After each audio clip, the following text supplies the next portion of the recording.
Hey guys, Melissa here. I've gotten some new friends on Facebook, some new followers on Twitter, and on my Facebook like page. So I wanted to share my story with you guys again.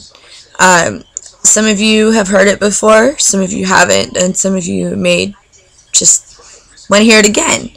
My weight loss journey started in 2010. It's been almost 2 years now. Actually, this month marks 2 years. It's hard to believe that it's been 2 years. My weight loss story starts out like so many. I had actually gone in June of 2010 to a family picnic, and we had family photographs taken, and I was so excited to have our photos taken. With 4 kids, it's so hard to get everybody to sit still long enough to have pictures taken. So Steve and I had our pictures taken with our kids, and I could not wait to get home and upload these pictures onto the computer, share them on Facebook, and print them off and hang them in my house. When I got home, I uploaded the photos on Facebook, and I took a look at the picture of myself, and I think that was the first time that I realized just how far I had let myself go. I was almost 300 pounds in June of 2010. And when I looked at those pictures, that day I thought I looked good. I had put on a cute top, cute jeans, I had done my hair and everything, and I thought that I looked good. I felt good. But I think I felt good because I hadn't really realized that there was a problem yet. And then I looked at those photos and I realized that not only was there a problem, it was a huge problem. And I looked at Steve and I said to him, "Is this how I really look?"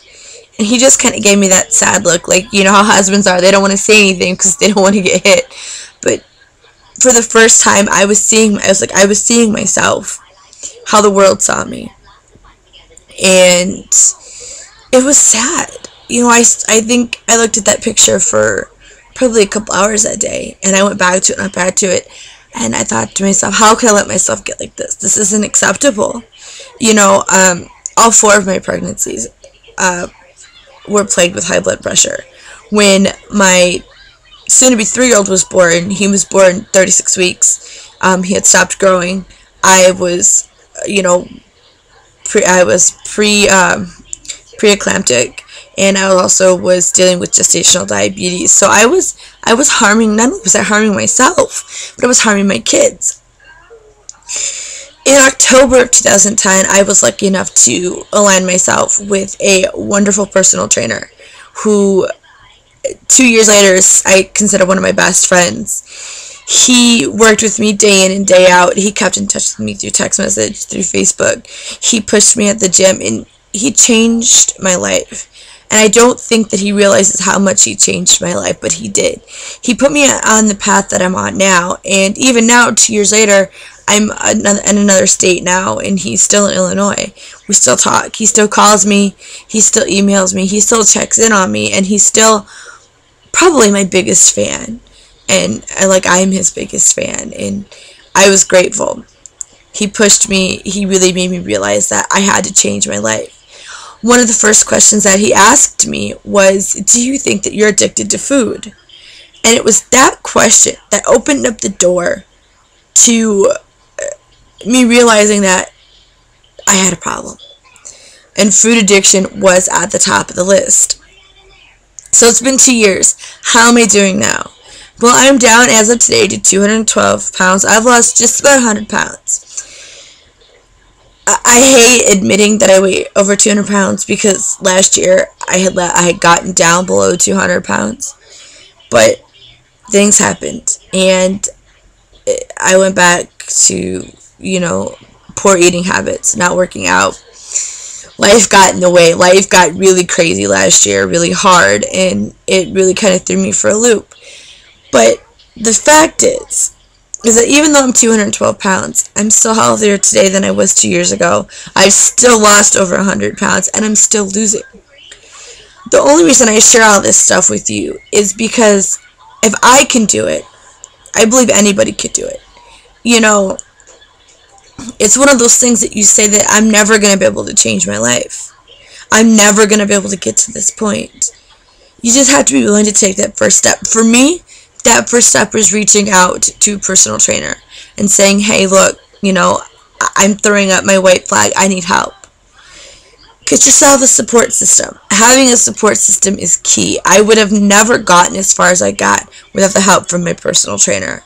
He really changed my life. Once I moved down here, it took me a while, but I found a personal trainer down here who I loved, and he worked, we worked together, and he really, provided the support that I needed. So it's essential to have that support group.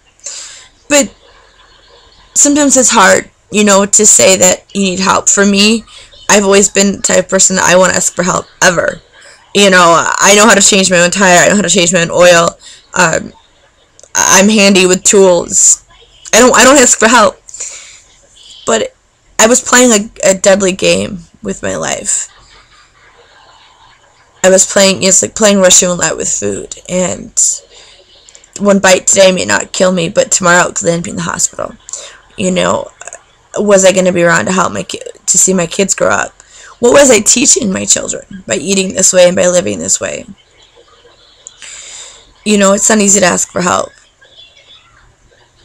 But you have to be willing to take that first step.